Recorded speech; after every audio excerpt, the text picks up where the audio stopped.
My name is Mr. Wilson, and I have a secret. For years, I've been harboring an affinity, an addiction really, for innovative storage and organizational solutions. This is my story.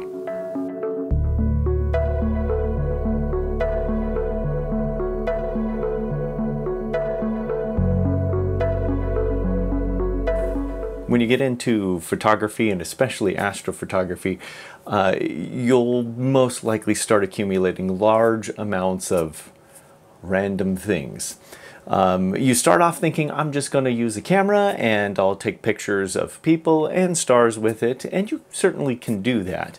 But before too long, you're going to get some results and you're going to be wondering, what else can I do with this? Can I push it a little bit further? Can I get things a little bit better? And you're going to want to start experimenting with some new tricks and new equipment. And so you'll buy your first little thing, and it won't be your last. Before too long, you'll have lots of little things. The question becomes, what do I do with all this stuff when I'm not using it? A lot of us will throw all of our little accessories in a drawer someplace, or maybe try and organize them into little groups of baggies or something like that. But inevitably, you're eventually going to want to take your gear out to perhaps a star party or a dark sky location. And if all your stuff is kind of spread out in different drawers, you're probably going to forget something. So what I've done is I've created some innovative storage solutions that try to keep all of my gear in one central location so that it's easy to take. I don't have to worry about forgetting things. And most importantly, it's on wheels, because a lot of this stuff can get really heavy. You might think that some of the astronomy manufacturers out there would have some creative storage solutions for us, but the problem is that there are so many different kinds of telescopes and so many different kinds of cameras and everything else that the combinations are almost infinite. So to make a single box that would work for everybody just isn't feasible. So what I've done is I've come up with some innovative storage solutions that I'd like to share with you. This is a rolling toolbox by a company named Milwaukee. It's called the Packout, and it stores my mount and most of my little odds and ends. So here's the great thing about this. This system is totally modular, and you can buy the rolling base, and then you can add whatever modules you want on top of it. Because there are so many different configurations of telescopes and other equipment, this will allow you to dial in exactly what you want. Now, these boxes aren't exactly cheap as far as toolboxes go, but the quality is really spectacular. So this is quite a rugged thing. And when I load my mount and all of my other equipment onto this thing, it can be pretty close to 100 pounds, and it can take it. I've even gone up and down stairs and stuff with it, and it does just fine.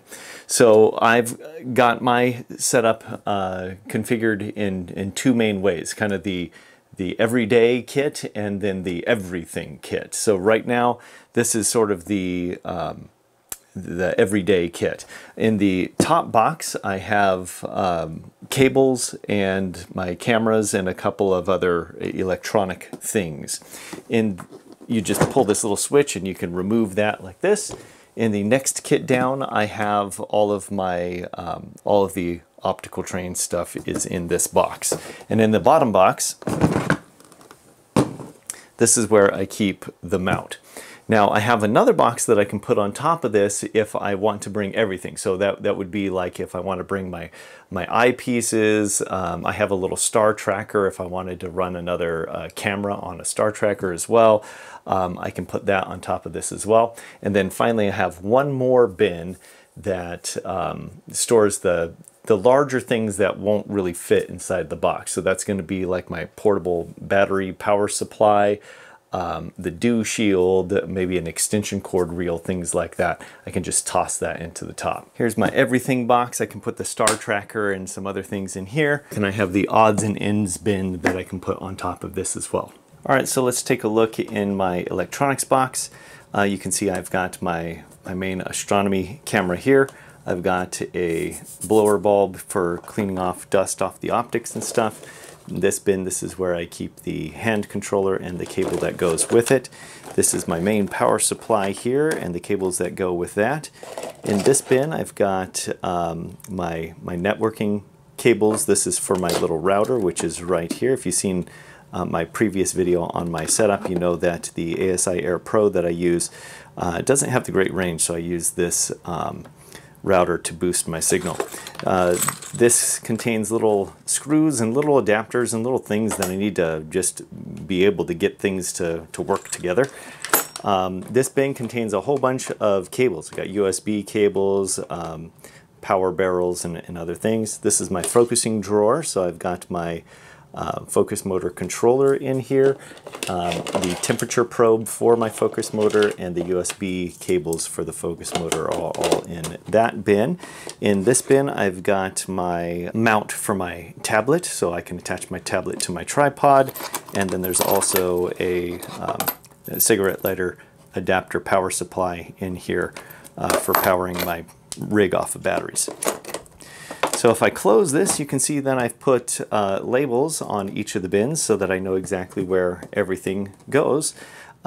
This is one of the best parts of this setup, is that because everything is in a home, it's very easy to find what you're looking for, which is really important when you're trying to look for something in the dark. Let's go down to the next level. So the next level down, once again, I've got labels on everything so I know where it all is. Now inside you can see that I've got, I put some foam in here. I got this at Joann's Fabrics. It's a 3-inch thick foam which fits perfectly inside of this box.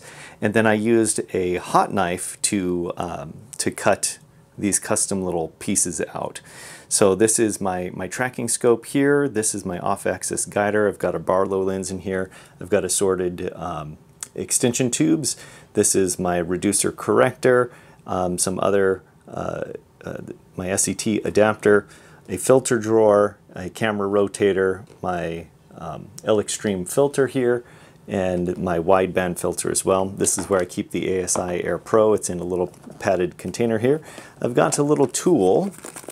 This comes in very handy. Little multi-tool. This one's made by Small Rig. It's great. It's got all of the most common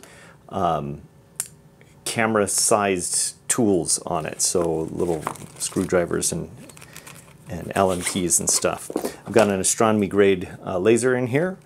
A little brush for cleaning the optics. I use this little bubble level for making sure my tripod mount is level. Got a little cleaning cloth in here as well, and my tracking camera as well. This is what I call my everything box. Most of the time I don't bring this. I only bring this out when I need all of the stuff. I can fit pretty much all of the things from my optical train box in here. So these empty slots are all for those pieces that are from my optical train. This equipment that I keep in this box is stuff that I don't usually use very often. For example, I don't use my eyepieces very often. This is a little dew heater for a camera lens. I don't use the star tracker all that often. I'm usually using my telescope, so I keep that in here. This is a filter for my camera. I've got a remote shutter release in here as well for an SLR.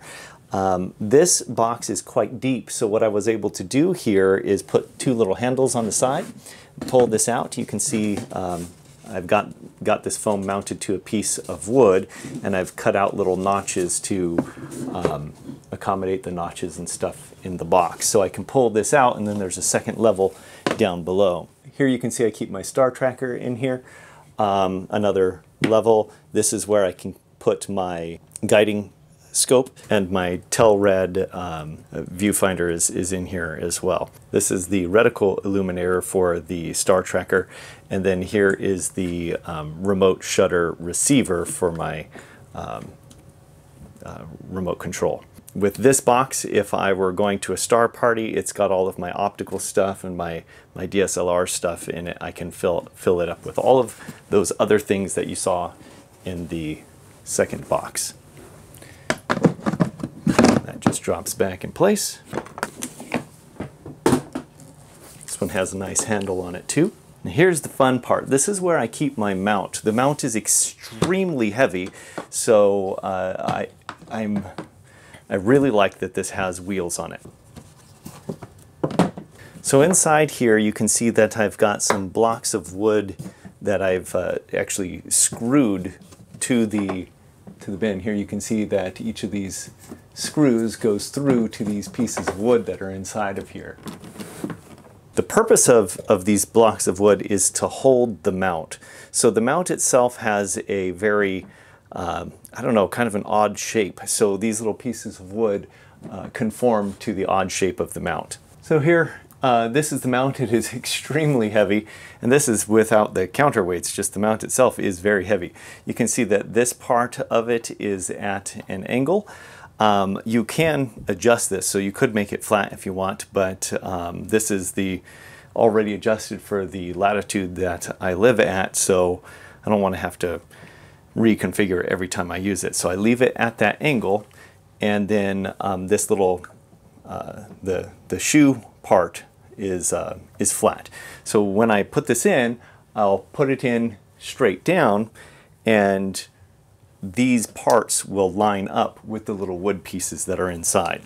So here you'll see two little triangular blocks inside of here. That's for the shoe. If it comes in at a little bit of an angle, it'll hit those little slides and self-guide itself right into the middle. This part here is slanted at the same angle that the mount is. This is adjusted for the same angle as the latitude that I live at. This slot here accommodates the knob on the back. So I'll show you how this fits in. So here you can see that this angled piece has rested up against this angled piece of wood here. You can see that the screw coming out of the back fits right in that little hole. That helps prevent the entire mount from wiggling around inside of the box. That little screw is holding it in. So I'm shine a flashlight down in here so you can see this a little bit better as well. These little triangular pieces of wood have guided the shoe right into the center as well, and those also help prevent the entire mount from moving back and forth while you're moving it around. Now, because this is so tall, even though it's not going to rock on the bottom side by side, it could still tilt backward and forward like this. So to prevent that, I've got another piece of wood with a notch cut here and a matching one on this side, and then I've got a piece of wood with some foam attached to it. You can see that I've marked this as B, and that one is B as well. That's how I know that this slides in here just like that. If I put that right there, that's now going to prevent the mount from rocking back and forth while I'm moving it around. And it's kind of hard to tell with the foam on here, but I have cut a groove out of this wood to match the contour of the top of the mount.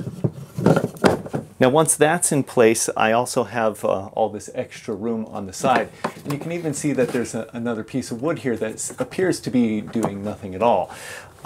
This is for the counterweights. I put the counterweights in here as well.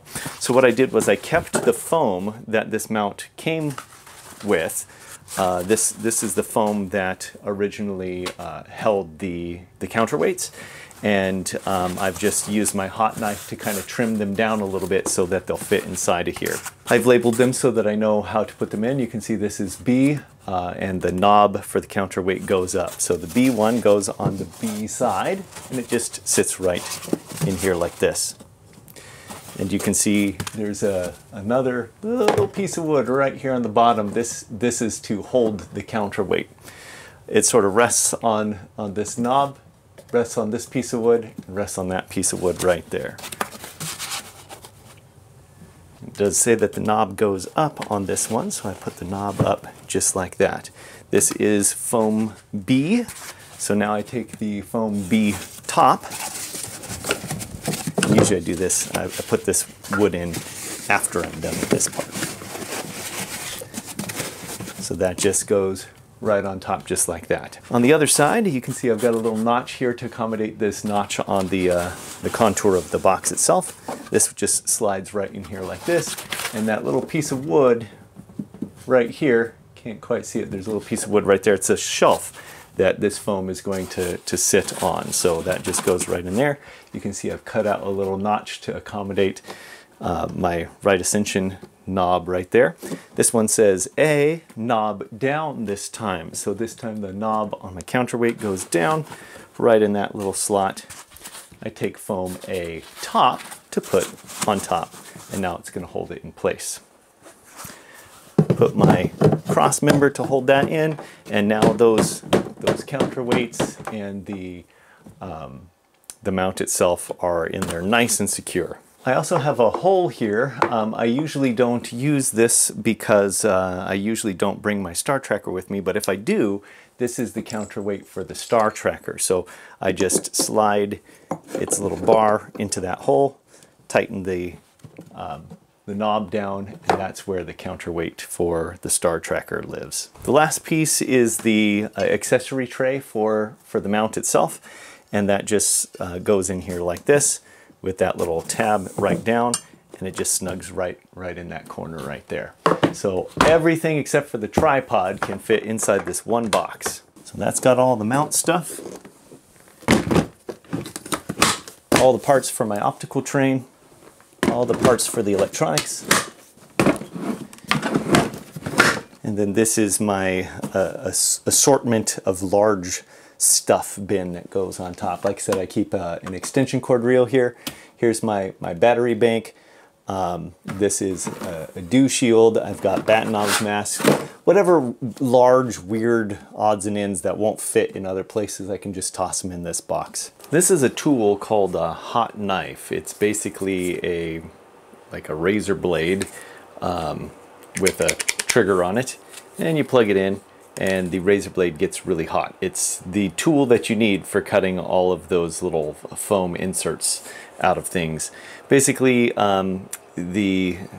the temperature will help you melt through into the foam, and then you apply kind of a sawing motion with it. You don't just want to hold the button down, you just want to hold it down long enough to the point where it actually starts to melt into the foam rubber, and then you let go of the trigger and let the thermal inertia carry you through. Once it starts getting kind of tough to cut through the foam again, then you hold it down for a few more seconds until it's easy to do. If you hold the button down the whole time you're cutting, it'll start to warp your blade, and it'll melt the foam like too much and kind of make a mess. So just ease your way through it. This tool works very well. It's not like laser cutting or anything, but the tool is fairly cheap, and you'll probably find yourself cutting out all kinds of foam stuff once you have it. So get one of these. I'll put a link in the description. This is the Spica Flat Fielder. It's a light panel used for capturing your flat calibration frames. This works exceptionally well. I tried a whole bunch of different ways of capturing calibration frames, and they all worked to varying degrees, but this thing produces very consistent results. I really like this. But it's quite imperative that the surface doesn't get scratched or anything, because those marks will then show up in your calibration frames, and that'll affect the quality of your astrophotography images. So I wanted to make sure that I kept this thing in a safe place. For a while it was in the cardboard box, but you know how I feel about cardboard boxes wearing out and so forth. So I had my wife make me a custom pouch for it. So this is what she came up with. This is a really nice bag. So it's got a little Velcro pouch on the front of it, and this is where I can store the power adapter and little dimmer switch and stuff that it comes with, right there in the little front pouch. There's a zippered area here where you can slide the flat fielder in there. And what's really important is that this side is padded, so I can put the illuminated side facing that padding, and now it's got an extra layer of protection there. So the padded side where the light is opposite the pouch, so I don't have to worry about the little goodies in that pouch scratching up the surface. And if anything were to bounce into the illuminated side, well, that's the padded side, so it's got a little extra cushion there. Got a nice little zipper on the top to keep everything safe, and some nice straps to make it easy to carry.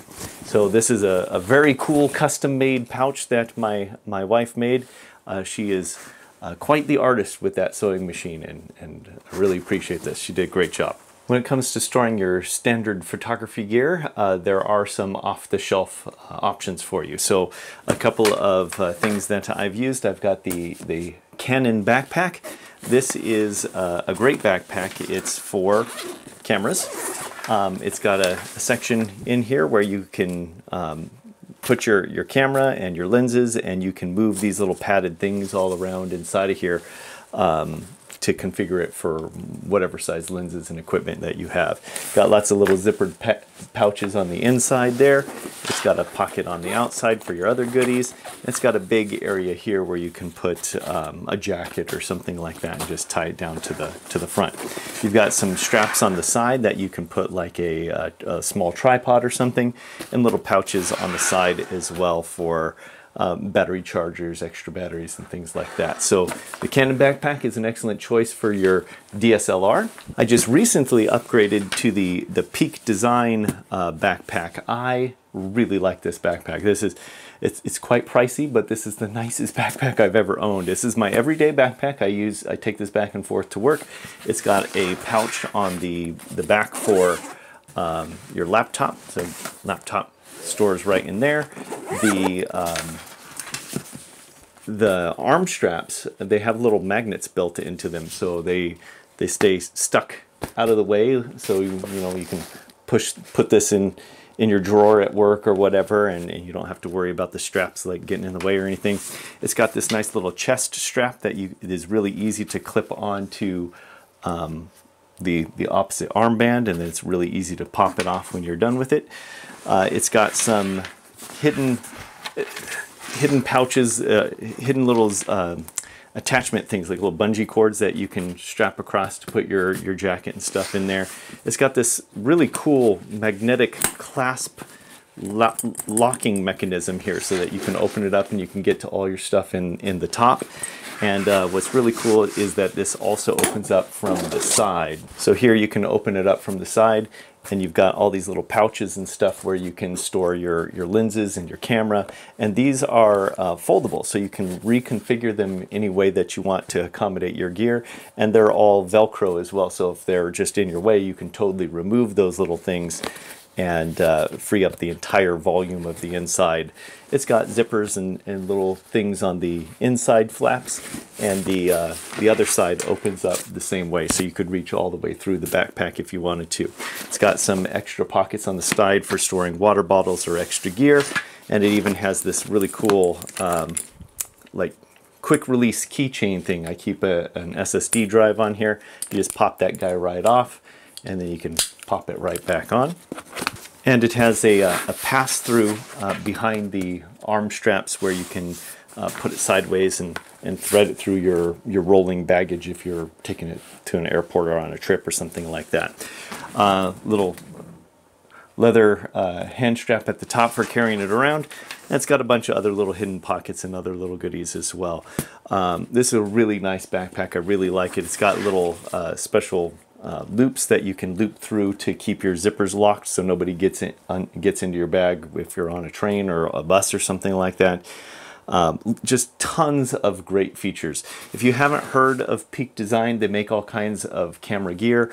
This isn't sponsored by them or anything. I'm just a real fan of the stuff that they make. A lot of their stuff is quite pricey, but it's also super innovative, and I really like that. They think of little weird things that nobody else thinks of, problems you didn't even know you have, and they've got solutions for them. So I've got a couple of their camera straps and a couple of clips that I can like attach the camera to my backpack strap here, or to your belt buckle or something, and then you could just quickly release the camera. They just make really great stuff. Peak Design, check them out. This is the bag that I keep my RASA telescope in. I looked all over the place for a relatively compact case for the RASA, and I just had a lot of trouble finding any kind of options at all. I found lots of options for the C8, and I've got one to show you here, but when it came to the RASA, I just didn't like the ones that they had to offer, and the ones that I did find were quite expensive. So I actually went to, I think it was Ross or Burlington Coat Factory, I can't remember which, and I found just a regular travel bag. And I had measured the telescope beforehand, and what I did was I took the foam pieces that came in the cardboard shipping box and kind of cut them and shaped those foam pieces a little bit to fit inside this bag. So let me show you what it looks like. So here you can see I've just got the foam pieces that came with the telescope. It was a little bit difficult to get the foam pieces around these little rounded corners on this zipper. So what I did was I used my hot knife to, I don't know if you can see that contour there, to kind of trim the edges a little bit to allow me to get it inside the bag a little easier. And I got the same thing over here, just kind of work it around that corner, round it off those edges there so that it can pop right out. And then the matching foam pieces are in the bottom there. So the RASA fits perfectly inside of this. I don't like to take off my my autofocuser, so I cut a little bit of extra foam out of one of those pieces to accommodate the focuser as well. That was one of the problems that I was having with some of the bags, both for my C8 and the RASA, is they were made to fit the telescope only, and with that extra little bit of the autofocuser sticking off, a lot of the other bag options wouldn't work. Couple of other nice features about this bag. It's Pacific Gear is what it's branded. It's got a couple extra little zippers on the front for storing stuff. I don't have any stuff in those areas, but it's nice to know that they're there if I needed them. Another nice thing is this bag does have wheels, and it's got a little handle here as well, so you can tote it around really easily.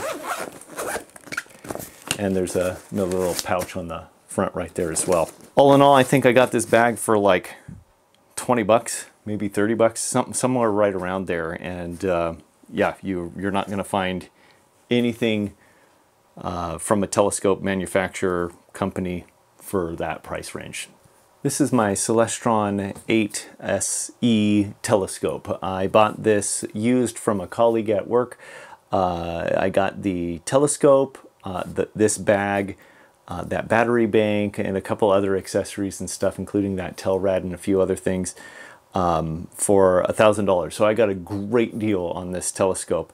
Right now you can get this telescope, just the telescope by itself with the mount and tripod, no bag or anything, and I think it's going for like $1,700 courtesy of all the inflation stuff that's been happening.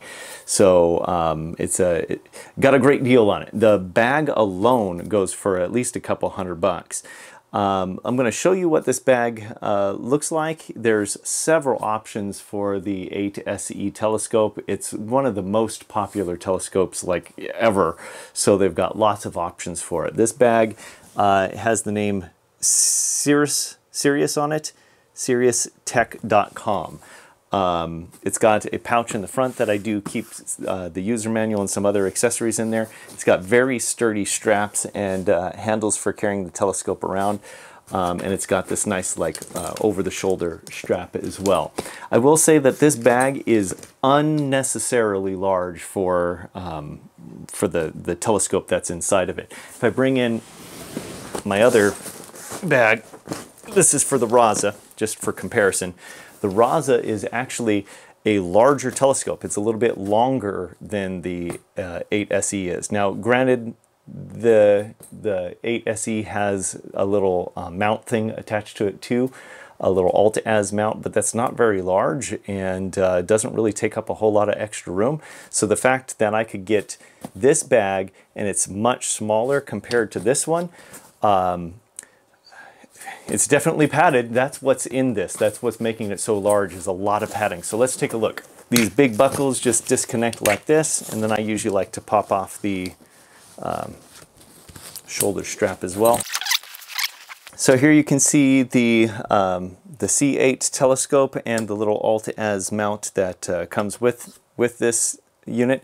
There's a little space here for the power adapter and some other wires. Your eyepieces could go in these holes, but you can see that this bag is like 90% foam. With my hot knife, I did cut out a couple of little extra spaces because I ended up adding a dovetail bar in here, and that changed the dimensions of the telescope just a little bit, so it didn't fit anymore, so I had to cut out a little bit of extra. But other than that, this bag is pretty stock. I've had this bag for, I don't even know, a very long time, probably 15 years or something, or getting pretty close to it, and it has held up just perfectly. It's a very sturdy bag. With that said, I'd really prefer to go for something a little bit smaller and a little bit more compact. So if you can find a smaller option, that's what I would recommend. The thing that I do like about it is that there is plenty of room to accommodate my autofocuser here. Like I said, I've had some problems finding bags and stuff that would give me the extra space. This particular bag was designed to accommodate both the telescope and the alt-az mount, so that gives you, the bag has to be larger to accommodate that extra stuff. So there you go. I hope you got some new ideas on how to care for your equipment. If this video was helpful to you, please consider giving me a like or drop me a comment. I love interacting with you guys, and I hope that I have earned a subscription today as well. Clear skies.